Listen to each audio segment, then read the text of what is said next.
Magandang umaga sa ating lahat. Ayan. Bago ko simulan ang ating talakayan, nais ko munang hilingin ng lahat na tumayo at tayo'y manalangin na pangungunahan ng Pangulo ng ating klase na si Clymer Mia. Yumuko tayong lahat at manalangin. Panginoon, maraming salamat sa lahat ng mga biyayang pinagkaloob mo sa amin.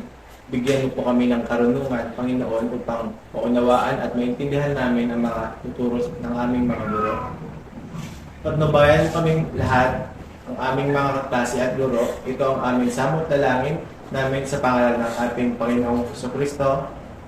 Amen. Amen. Ayan. Maraming salamat, Mr. Clymer Mia. Bago po formal na simulan ng ating talakayan ay nais ko munang alamin kung meron bang lumiban ngayon sa ating klase. Raizen? Wala po. Salamat. Bago ako magsimula is gusto ko muna ipalam sa inyo yung alituntunin ng ating klase. So, sunod guys, kung alam niyo may papasok na bagong teacher, is pakibura yung nakasulat sa sala. Ayan, thank you. Ito yung mga alituntunin ng aking klase. Una is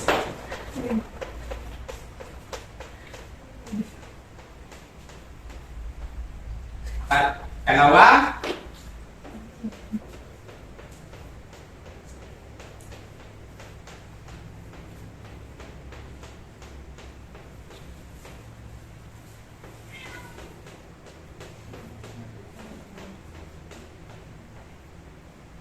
ikatlo,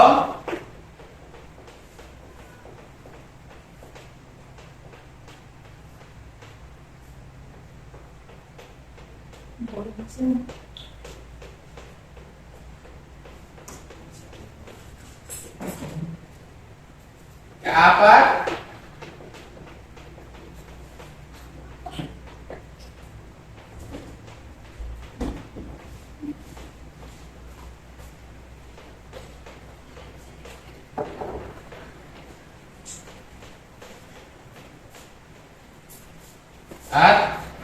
at ikalima.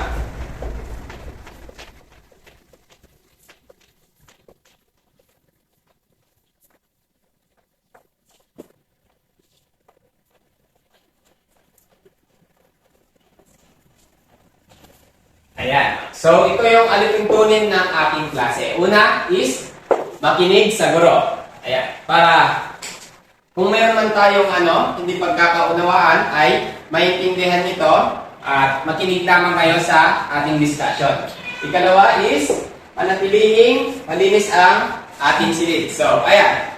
Pulutin niyo muna yung mga basura sa paligid niyo at pakitapos sa tamang basurahan. Ayan, maraming salamat. Ikatlo is maging magalang. Isa yan sa pinaka-importante sa lahat, maging magalang. Sabihin na nila, respect begets respect. Ayan. Ikaapat is makilahok sa mga gawain. Lalong-lalo na sa mga pangkatang gawain para magkaroon tayo ng collaboration. Ayan. Then, ikalima is magtaas ng kamay kung gustong sumagot. Ayan. Bago tayo magsimula, nais munang dumako tayo sa balik-aral. So, ano nga ba ang ating napag-aralan nung nakaraang araw? Yes? Karen? Salamat, tama. Ang ating napag-aralan nung nakaraang araw ay tungkol sa kabihasnan. Ayan. So, ano nga ba ang kabihasnan? Roda?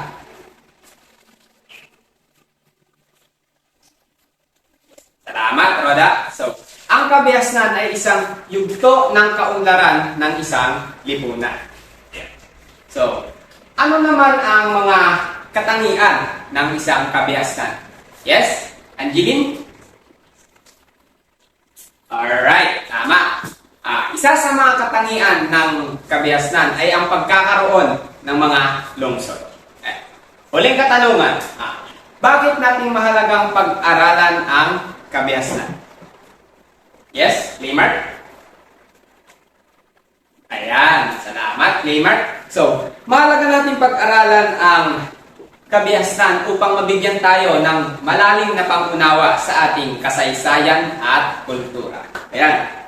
And Ngayon naman, dumako na tayo dito. Kakaroon tayo ng isang laro. Ayan. So, tukuyin ang mga salitang hinahanap sa pamamagitan ng paglagay ng akmang titik sa kahon batay sa bilang nito sa alpabeto. So, ano ang hinahanap sa una? Ayan. Meron siyang 2, 4, 6, 8, 10, 11 letters. Ayan. Meron ba kayong hula? Anyone? Yes, Angeline? Tignan natin kung tama ba ang Mesopotamia. Ayun, magaling. Bigyan siya ng 5 palakpak.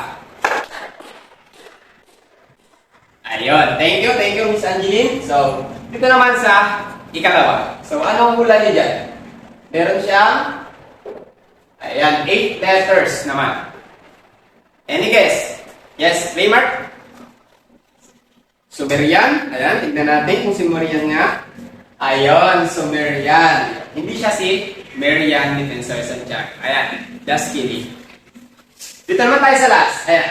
Any guess? Sa last. Bago tayo dumako sa ating talagang talakay. Yes, yun yan. Tignan natin. Ayan, uniform. Tama. Maraming salamat, Miss Juniela. So, itong tatlong bagay na to is mayroon siyang connection sa ating topic ngayon. At mapag-usapan natin yan mamaya. Alright? So, ito ang ating topic. Na ipaghahambing ang mga sinaunang kabihasnan sa Asia, Sumer, Indus, at China. Ayan. So, dito tayo sa kabihasnang Sumer. Pakibasa, Mr. Claymar Mia. Ito. Ang kabihas ng Sumer o tinatawag din na kabihas ng Mesopotamia ay isa sa mga sinaunang kabihas ng umusbong sa kontinente ng Asia. Kinilala ang kabihas ng ito bilang cradle of civilization sapagkat dito umusbong ang kauna-unahang maunlad na lipunan. Ang kabihas ng ito ay matatagpuan sa Mesopotamia o bansang Iraq sa kasalukuyan. Umusbong sa pagitan ng kambal na ilog at Ng Tigris at Euphrates. And ang mga sumusunod ay ang ilan sa mga impluwensyang naidulot ng kabihas ng Sumer. Pamamaraan sa pagsulat sa lapida na tinatawag na uniform at pagsasagawa ng mga diki at kanal. ayan, maraming salamat, Mr. Claymar Mia. So, ang kabihas ng Sumer ay tinatawag na kabihas ng Mesopotamia. And kilala ito bilang cradle of civilization. Tinawag itong cradle of civilization dahil dito, kauna-unahang umusbong ang isang maunlad na lipunan. At marami itong impluensya na naidulot ng kabihas ng Sumer. Unang-una is yung uniform. Ayan. Familiar ba kayo kung ano ang uniform? Yes, Carl? Ayan, salamat. So, ang cuneiform ay isang paraan ng pagsulat sa lapida ng kapanahunan or kabihas ng Sumer. At ikalawang impluensya naman is yung mga paggawa ng dike at mga kanal. So, ang kabihas ng Sumer is, anong tawag sa kanya ngayon sa kasalukuyan? Anong bansa? Yes, Mr. Claymar Mia? Iraq. Ayun, Iraq. Maraming salamat. Dumako naman na tayo sa kabihas ng Indus. Pakibasa, Miss Juniela. Ito. Ang kabihas ng Indus ay sinasabing may hierarkiya na uring panlipunan. Ang mga nakatira sa mataas na muog ay ang mga matataas na uri. Nasa ilalim nito ang mga mangangalakal, artisano at magsasaka.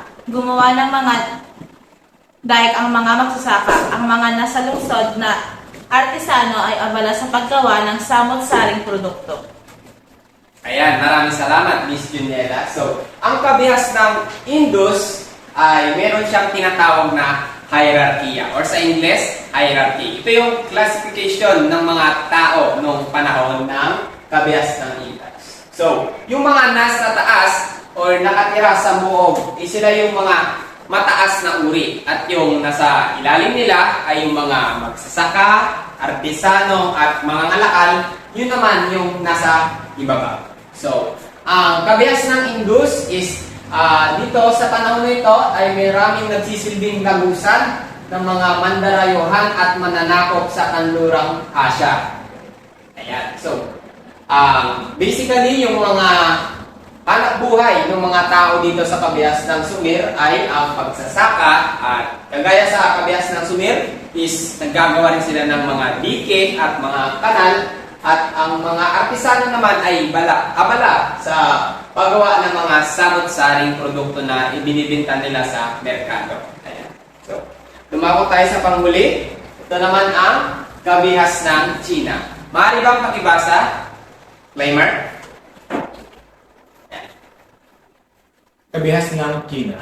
Ang kabihas ng musbong sa China ay tinuturing na pinakamatandang kabihas na nananatili sa buong daigdig hanggang sa kasalukuyan. Nag-ugat ito halos 4 na milenyo na ang nakakalipas.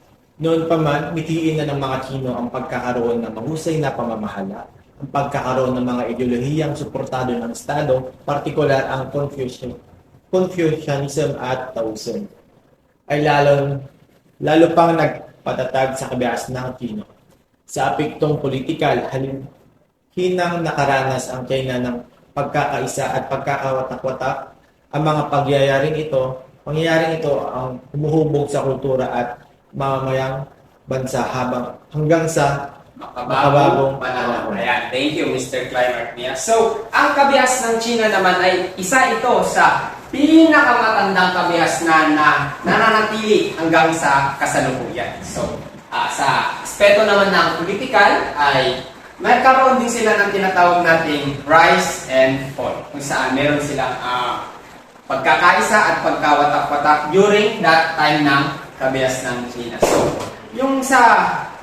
dahil sa pagkakawatak-watak at pagkakaisa ng mga Chino ay nahubog nito ang kanilang kultura at the same time yung mga mamamayan ng bansang China ay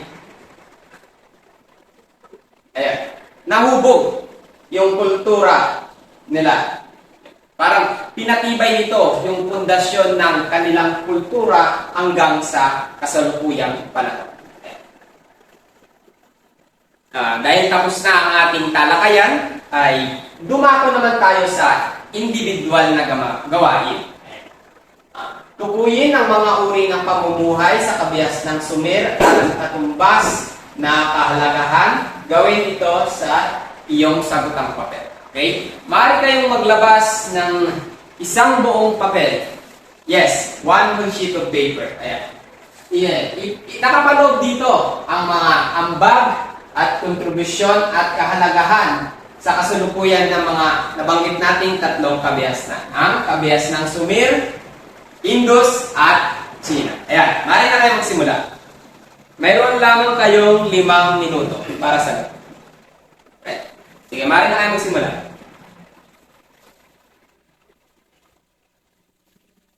Yes? Pwede. Pwede kayong mag-search kung wala kayong gaanong kaalaman. Okay. Ayan.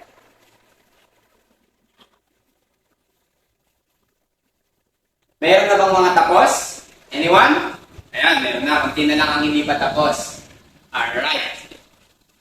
Okay, Mr. Clymer Kuya, pwede mo nang kolektahin yung mga papel ng iyong mga kaklase at pakipasa na lang ito sa akin.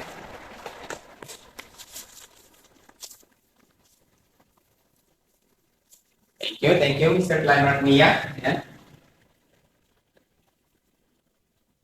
So, ayan. Dahil tapos na tayo, bago tayong formal na magtapos, magbibigay ako ng isang takdang aralin. Ayan. Ano-ano ang mga naging ambag ng sinaunang kabihas ng Asya at pagkakaisa sa gitna ng pagkakaiba? Ayan. Ilagay niyo ito sa inyong kwaderno at ipapasa ito kinabukasan. Ayan. At, ayun. Ayan. Thank you sa pakikinig at sana marami kayong natutunan sa araw na ito at lagi niyong tandaan yung ating mga napag-aralan at lalabas yan sa ating exam. Ayan. So, thank you and God bless. Mari na kayong umuwi. Bye! Bye, sir.